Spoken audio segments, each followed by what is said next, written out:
Next witness. Your Honor, the state calls Jeremy Norton.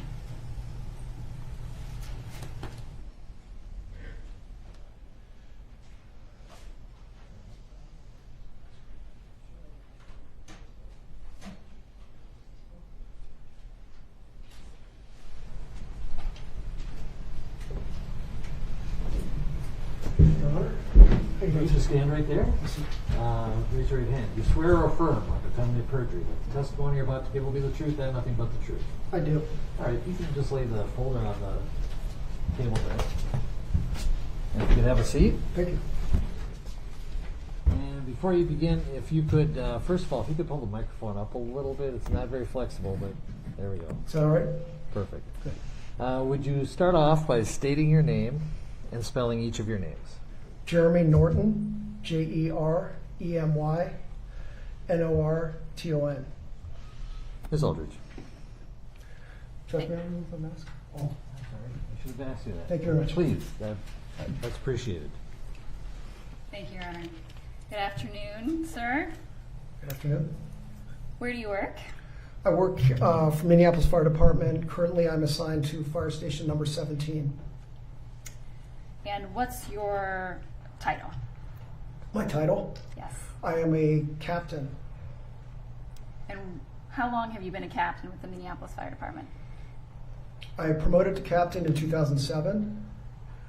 2013 to 14 and 15, I was a battalion chief, and I demoted to captain in 2017. And how long have you been with the fire department in total? Since 2000, so 21 years. Have you served in a variety of positions over that period of time? I was a firefighter from 2000 until 2007, captain from 2007 until 2014, battalion chief 214 to 216, and captain again 216 until the present. And what's your educational background? What did you do in terms of training to become a firefighter in the first instance?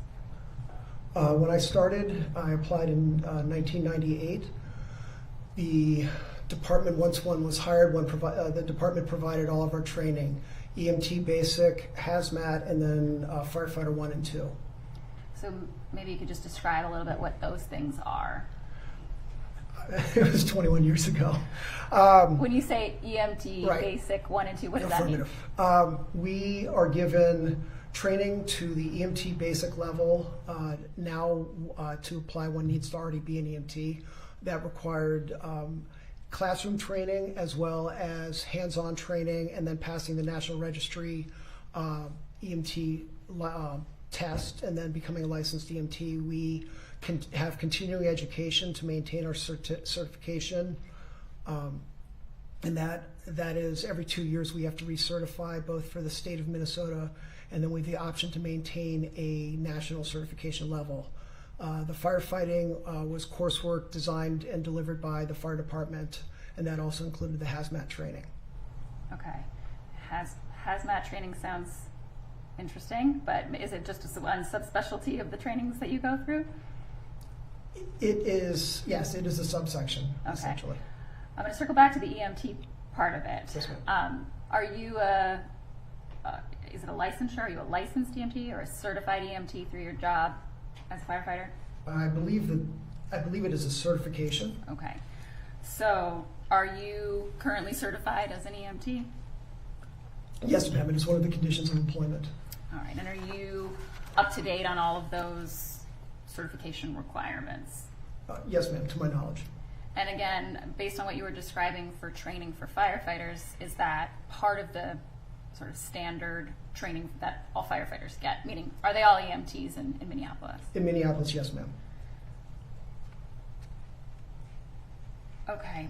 So I'm going to get back to your day-to-day as a captain with the Minneapolis Fire Department. What are your job duties? To which level? I mean, simply put, I'm in charge of maintaining the care and treatment and training of my crew, our equipment, and our station. which is broad.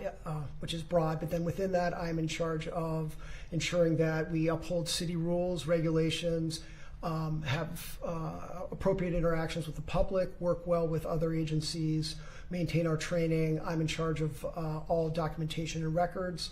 And then on all of our calls, I'm in charge of the overall safety and well-being of our crew and ensuring that we act appropriately. So, fair to say you're in a leadership position. That would be affirmative. And do you still, despite being, I guess, a supervisor or in leadership, do you still respond to calls as well? Yes, ma'am. And as a crew, we work together. Okay. And that's still part of your day-to-day, responding to calls? Yes. What portion of your work as a Minneapolis Fire Department employee is medical in nature? Do you respond to a lot of medical calls? Does fire respond to a lot of medical calls? The number that I've seen for the department and then for nationally would be about 80% of our work is medical in nature. So, any of us who assume that firefighters just fight fires, is that not the case? No, you've been watching the wrong shows.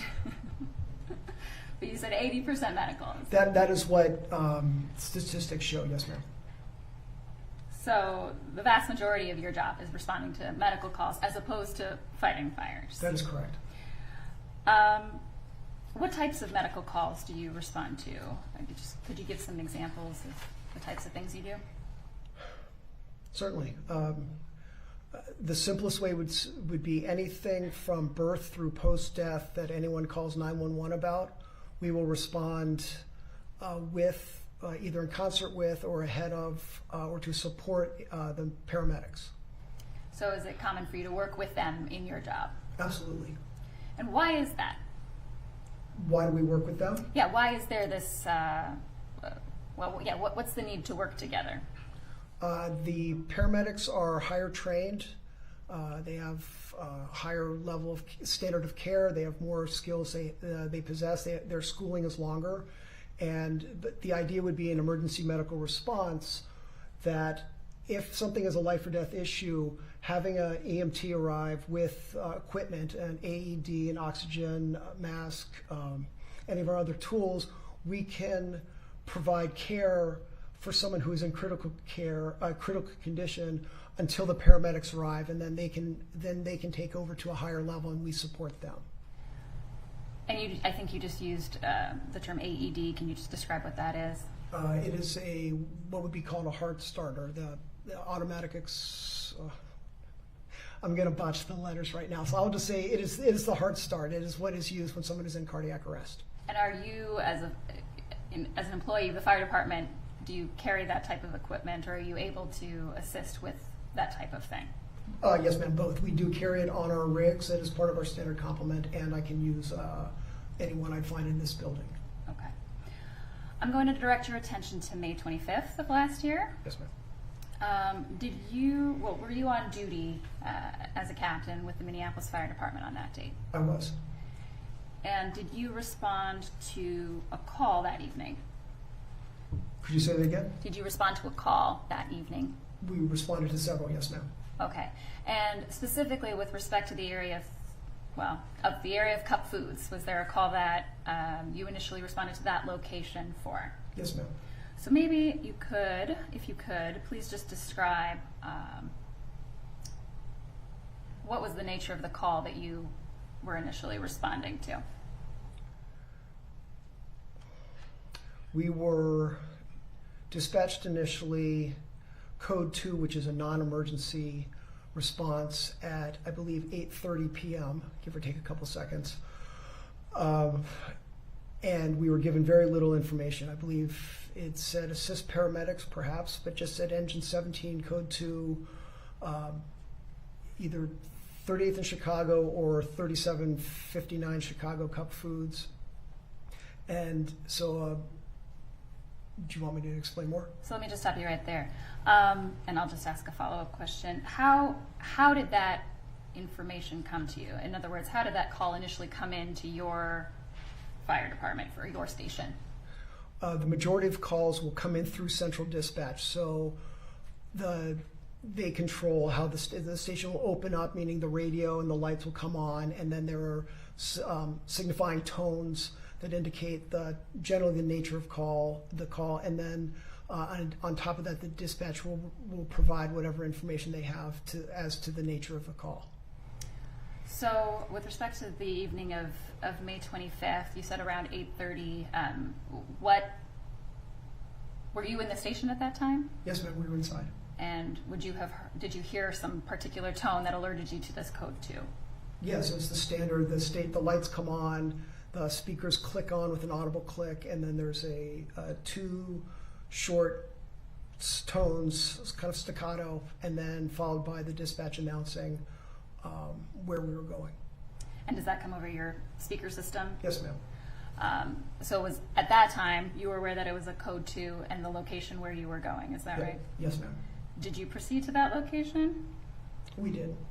Did you get any other information about the call, either en route or at some other time?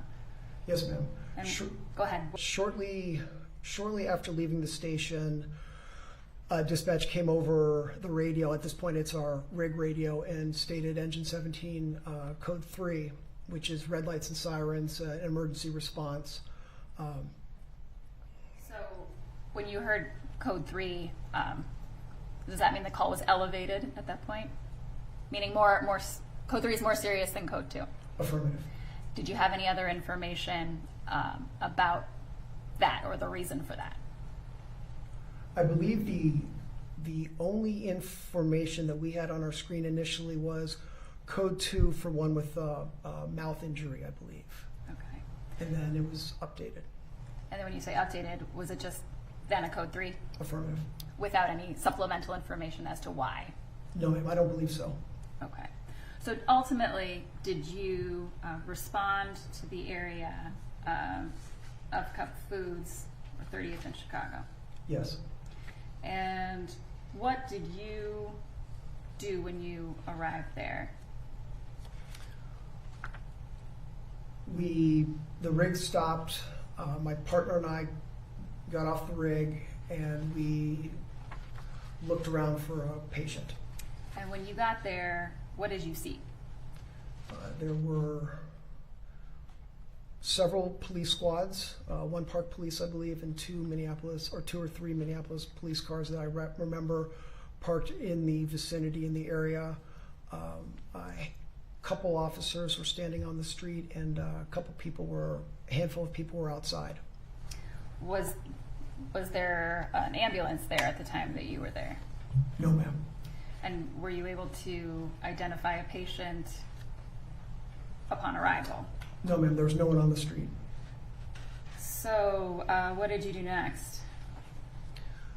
I basically went clockwise around our rig. I spoke briefly with one police officer, and then we went into the store. And did you come into contact with anybody in the store? Yes, ma'am.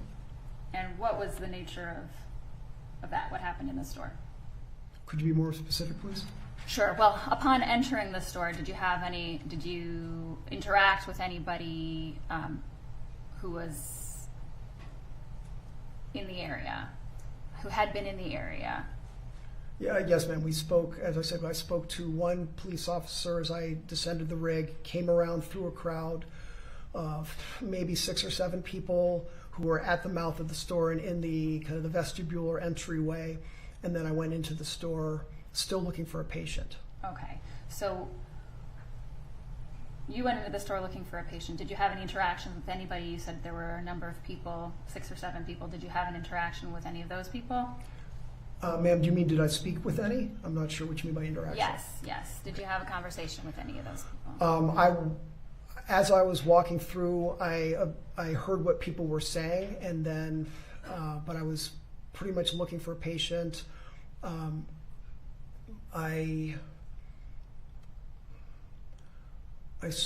might have spoken to someone who was working there briefly, and while I was looking around for a patient, essentially on the ground, I did encounter an off-duty firefighter, and then I briefly spoke with one of the police officers who was at the back of the store. Okay, so let's just talk about those two things. So you interacted both with an off-duty firefighter and also a law enforcement officer who was present, is that right? Yes, ma'am. So let's first start with your objective. You said you were looking on the floor for a patient. Was it your primary goal to find a patient? Yes, ma'am. And when you were not able to see one easily and entered into the store, what did you do at that point? Was that when you talked to the law enforcement officer? I made my way back toward the back of the store looking for a patient, or the call was confusing because we did not have a lot of information. So I did not have a patient description. I did not have anything else. And so I was essentially, yes, looking on the floor for someone. And at that point, though, the crowd that through which I'd walked was people were upset, and I was getting the sense from them that there was an injured person, and that's all so I was looking for someone on the ground. Okay. Did you find an injured person on the ground? No, ma'am. So what did you do next? My partner mostly stayed and spoke with the off-duty firefighter, who was agitated to distraught. I'm not somewhere between there. She was fairly upset, and as my job as supervisor is to kind of cut through a lot of the extraneous information and find what we actually need to deal with. And so I moved to the back, and I did see the police officer at the back of the store, which would have been the southeast corner of the building, talking to one of the employees behind the barricade, and then I approached him. Okay. And then were you directed to another location? Right as I was asking him what was going on, he said, I believe he said, the medics left, they need you. And right about simultaneously over his radio and over ours, because we have separate dispatchers, we both had the information that the paramedics needed us at a different location. Okay. And then you also mentioned an off-duty firefighter. Do you know who that off-duty firefighter was? Do I know who she is now? Her name, yeah. Yes, ma'am. Genevieve Hansen. At the time, did you have limited interaction with her? I had worked, I'm sorry, if you're asking prior to that day? Right, when you arrived on scene, did you immediately recognize her as somebody that you knew? No, ma'am. I think I walked right past her, and then she popped up to my left once we were inside the store. Okay, and then after the fact, do you now know that that was an individual that you know to work with as Genevieve Hansen? Prior to that, once we started speaking, I did a double take, and I clocked that I knew her. Okay. And then we spoke. And what information did you have at that point in terms of what was happening and what was going on? The police officer said that the medics had left and they needed us, code 3. Dispatch said the same thing, and then from the off-duty firefighter and from the crowd, I was hearing and inferring that there was an injured man who had been sustained injuries in a scuffle with the police, or in a situation with the police. Okay. I'm going to put up on the screen what's already been admitted as Exhibit 68. Can we put that up, please? Oh, here we go. All right, so you described your arrival. Could you just describe what's shown in Exhibit 68, please? Yes, ma'am. That is our fire truck, engine 17. That is me stepping out from the captain's side. We are facing eastbound on 38th Street. Capt Foods is behind us.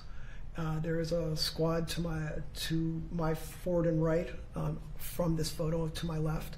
And I believe that was the police officer I spoke to, whose body camera that was. So I was about to make contact with him.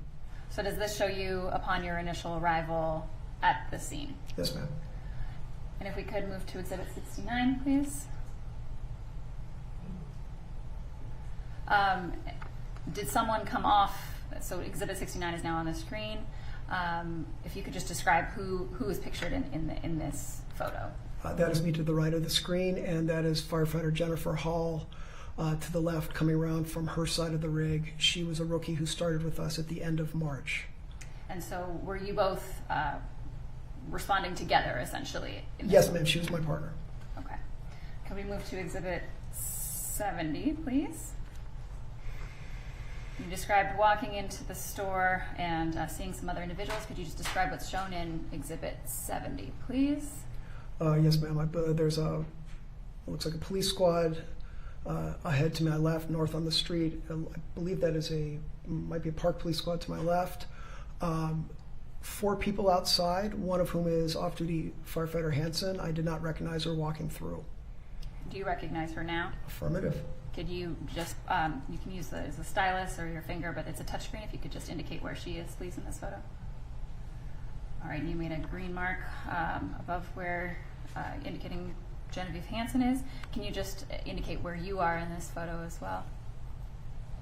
All right, and there's an arrow showing where you've just made that mark. And then could you identify Jennifer Hall as well, please? All right, did you know any of the other individuals in this? In this photo, no, ma'am. And if we could move to Exhibit 71, please. I'm sorry, 72, please. All right, so did you ultimately enter the store and have a brief interaction as you described with a law enforcement officer in there? Yes, ma'am. And does Exhibit 72 show that? I should be more clear. What does Exhibit 72 show? I believe it would be the body camera of the officer with whom we were speaking. And who's pictured in this image? I'm in the center, and firefighter Hall is to the right. And was this inside Cup Foods? Yes, ma'am, towards the back of the store. All right. And as you described, when you learned that there was no patient there, we'll go back to Exhibit 71, please. Now I've got Exhibit 71 on the screen. Did you then exit the store? Yes, ma'am. And can you just describe, is that what you were doing in Exhibit 71 here? Yes, ma'am. All right. So once you had the additional information, we can take that down, thank you. What did you do next and where did you go? We were directed to meet the medics at 36 and Park Avenue South. We got back on our fire truck and we responded to 36 and Park. And what did you see when you got there? The Hennepin County Medical Center ambulance was parked on the east side of the street, just south of 36. And I'm going to put up Exhibit 74, which has already been admitted. Ultimately, can you just describe what point of view this is showing in Exhibit 74? Yes, ma'am. That is not me, but this would be the view from my seat. And so in the foreground, is that the fire truck that you were in? I'm sorry, yes. This photo is taken from the front seat of the fire truck facing the ambulance. And is that where your fire rig parked once you arrived at that location to meet up with the ambulance? Yes, ma'am. And what did you do once you arrived at that location? Again, my partner, firefighter Hall, and I got out of the fire truck and we went into the ambulance, entering from the side door. And what did you observe at that point in time? 2 paramedics and 1 police officer and a patient on the stretcher. What appeared to be the condition of the patient that you observed? He was face up on the stretcher. He had an airway an advanced airway, so he had a breathing tube going into his throat, and he had the Lucas compression device, which is a CPR, kind of a pneumatic CPR device, in place and working. And when you say working, what does that mean? It was pumping up and down to pump his chest, pump his heart. Okay. And first of all, this patient, was he later identified by name? Yes, ma'am, it's George Floyd. So you said that he had an airway in place and the Lucas machine was pumping. What did you observe about his overall condition? I mean, other than that, he was unresponsive. Right. What, I mean, maybe not other than that, but what do you mean by unresponsive? What did you see? A person who is not, who's, I'm sorry, it's a confusing question. I'm sorry. Not a good question. I apologize. Just tell. He was an unresponsive body on a cot. The airway was in place so that we could breathe for him, or so the responders could, or people could breathe for him, and the Lucas device was compressing his heart to get blood going through his body. And when you say breathe for him, what does that mean? I was not clear about that. And an airway device goes in through the throat, and basically gets better access into the lungs for some sort of an airway and oxygen delivery device. In our case, would be a bag valve mask, a BVM, which is like a Nerf football sized compressible bag that we squeeze every 6 seconds to bring air into their lungs, and it's oxygenated air. So when you say breathe for him, does that imply using BVM and actually squeezing it? Yes, ma'am. Okay. So, I'm sorry, to your question, in the absence of those actions, the patient would have been pulseless and unresponsive, not breathing, and for all intents and purposes, dead. Okay, and were you aware of the status with respect to any pulse that, was the patient pulseless when you arrived? We did not check a pulse until we took over, they were working, we joined them. As part of their protocols, we did pulse checks multiple times from when we arrived until we arrived at the stay room at HCMC. Did anyone ever find a pulse? No, ma'am. And when you first, just getting back to when you first got on this ambulance, you said you saw 2 paramedics. Was there a law enforcement officer who was also in the back of the ambulance? Yes, ma'am. And when you arrived, did you essentially switch places? Did he exit the ambulance? Yes, ma'am. He was, I believe, on the bench seat. I cleared him out, took the seat at the head, and took over ventilations for the patient. And when you say ventilations, are you talking about that BVM? Yes, ma'am. So were you squeezing it for Yes, ma'am. the process to work? Yes. Okay. After the officer left the ambulance and you were working on squeezing the BVM, what happened next? Did you proceed to the hospital with the paramedics? I'm sorry, those are 2 questions. Okay, let's start with the first one. And maybe I can just rephrase it better. What did you do after you took over the squeezing of the BVM? I myself continued that until we were cleared at the stay room at Hennepin County Emergency. Okay, so did you continue to do that, perform that act, all the way until you got to the hospital? Yes, ma'am. And what did you do once you arrived at the hospital with the patient, Mr. Floyd? We continued from the ambulance into the stay room, which is their critical care room. I believe there were 2 other cases, or patients already in there, so the room was a little hectic. They were still assembling their staff, so I continued at his head, breathing for him for short amount of time until their team took over and cleared us. And once you were cleared, what does that mean, cleared? Well, it's a hospital. They have a lot of people who can do our job, so they basically kick us out so they can take over the more comprehensive care. What did you do at that point, once you were cleared? How do you mean? Did you ultimately need a ride?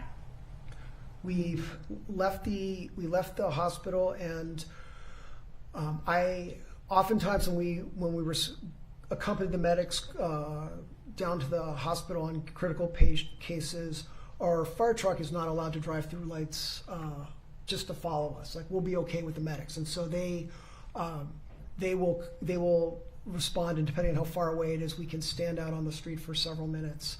And additionally, I had radioed to my driver to go back to the scene at 30th and Chicago to check on the off-duty firefighter. And why did you do that? Why did you have the other members of your team check on the off-duty firefighter?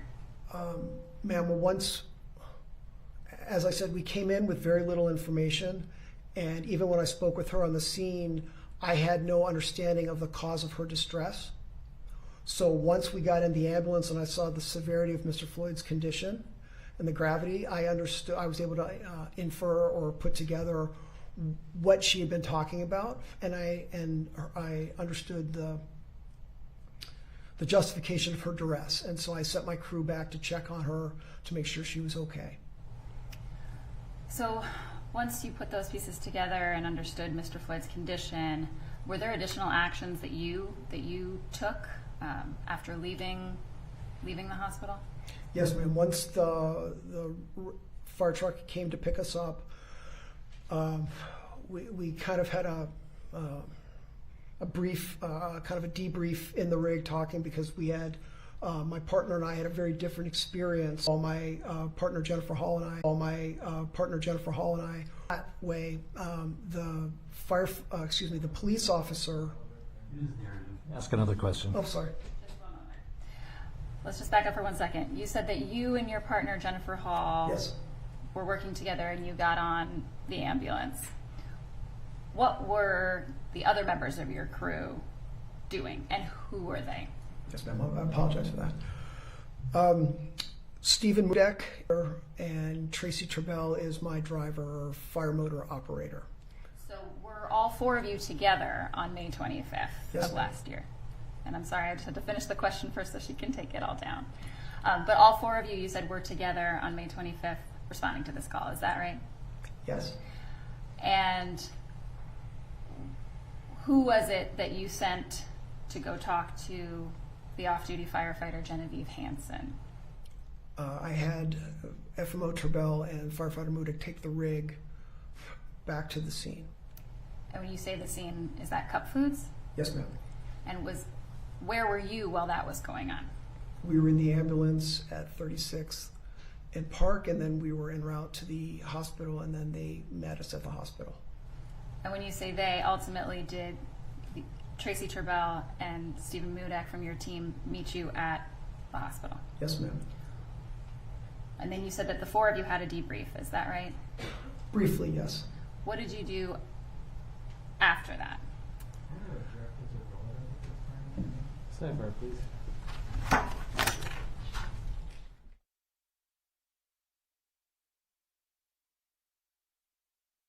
Of us in the city, both the fire department and whomever else. And then I also wanted to inform my deputy that there was an off-duty firefighter who was a witness of the scene.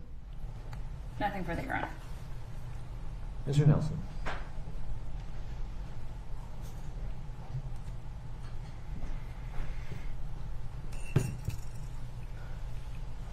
Good afternoon, Captain Norton. Good afternoon. Thank you for being here. Just want to clarify a couple things on the time frame. Yes, sir.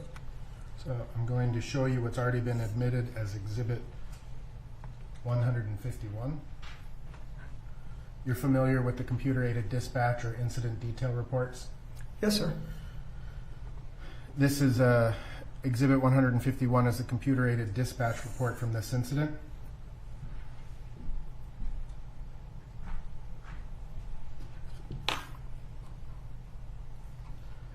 This initial call for EMS code 2 occurred at 8:20 and 11 seconds, according to this. Agreed? That's what it says. And that was upgraded. This incident was upgraded at 8:28, correct? To code 3? Well, sir, it says something different above. So multi-agency police? You're talking about that? No, sir. Pardon? No, sir. So you've got 330 EMS code 3 at 8:21:35. Yes, sir. All right. And then you have some info for EMS at 8:27:21. That is correct. And that is that they had someone had a male restrained on the ground, correct? Yes, sir. It says PDF male restrained. Fire was E412, which is the emergency ambulance, added fire at 8:28. Agreed? That's what it says.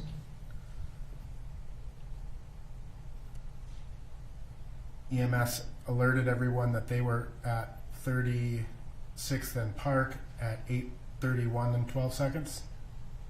Yes, sir. That's what it says. Then there's this Metcom call at 8:33 where EMS is asking for a fire department for patient condition, right? Yes, sir. Down here at 8:35 and 13 seconds, it says Minneapolis Fire Department en route to Park and 36th. That's correct. And you were 2 minutes out at 8:36 and 7 seconds. That's what I reported, yes. And so you arrived at about 8:38, correct? I'm not sure what time we arrived. Thereabouts, but within about 2 minutes of your call. I believe so, yes. I believe it was 8:37, but yes. Okay. So the original call for EMS code 2 was 17 minutes prior to when you got to the ambulance. Could you clarify, please? The original call, EMS code 2 for mouth injury at 8:20. That is not for us. Understood. But it's 17 minutes after the original call went out, correct? That looks appropriate, yes. You were called, or fire, I should say, was called at 8:28 and 36 seconds. That was somebody's radio transmission, yes, sir. And the fire incident was created 7 seconds later at 8:28 and 43 seconds. So fire was notified at 8:28:43. Our dispatch was, yes. And what time did you arrive, based on your recollection, at Capt Foods? Our station opened up at 20:30. We arrived at 20:32 and change. Okay. So again, 12 minutes after the original call for service. Yes. All right. And when you arrived, paramedics had already removed Mr. Floyd from the scene and gone to 36th and Park, which is why you didn't find him at Capt Foods. Yes, sir. Okay. I have no further questions. Anything further?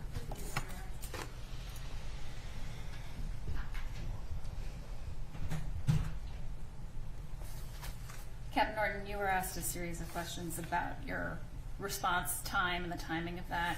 I think you testified on cross that the initial call you said regarding the code 2 mouth injury was not for us. Can you just describe what you mean by that? Well, to the best of my understanding, the 911 system, which is many stories below us, there is a 911 dispatcher for civilian calls. There is a police dispatcher, there is a fire department dispatch, and there is an EMS or medics dispatcher. They are all in the same room, they are all in different channels. So if what I believe was a call from one of the police officers for EMS code 2 would have gone from that officer's radio directly to their dispatch. And then their dispatch would have made the decision based on information given what level of EMS response to send. So when you're responding to a call, this information isn't necessarily showing up for you on a screen somewhere while you're sitting in the station? Ma'am, which information? Exhibit 151 that was shown to you, the CAD report that was something. No ma'am, that is a kind of more of an aggregate. Okay, so just to be clear, what was the initial information that you received with respect to your firefighters in your fire station? Yes, ma'am. I believe it was code 2. I don't remember what the dispatcher said over the air, but it was something to the effect of either respond to help medics or code 2 to Capt Foods, and then what popped up on her screen was one with a mouth injury. Okay, So when would you have received that information? As soon as the station opened up and the run was generated onto our screen by the dispatch. And when you said the station opened up and the run was generated, when would that have been? 8:30, 20:30, and 21 seconds. So the information you received from your dispatch was approximately 8:30, is that right? Yes, ma'am. Okay. And that would have been after information communicated from other sources to other dispatch, is that right? I have no knowledge of that. Fair enough. Thank you. No further questions. Thank you, Captain. Can you step down? Members of the jury, we're going to take our 20-minute mid-afternoon break. Let's reconvene at 3:10.